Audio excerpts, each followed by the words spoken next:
देशाचा युथ आहोत, आम्ही ह्या देशाचं फ्युचर आहोत आणि ह्या देशाचं फ्युचर वाचवण्यासाठी ह्या देशाचं फ्युचरच लढत आहे.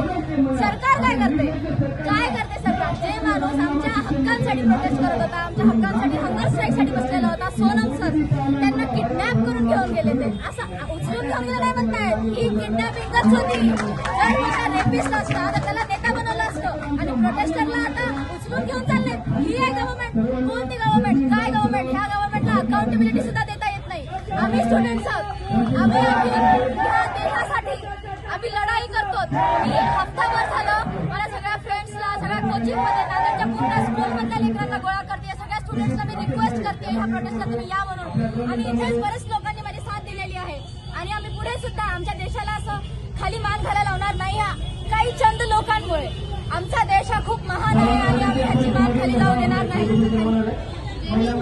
जय हिंद.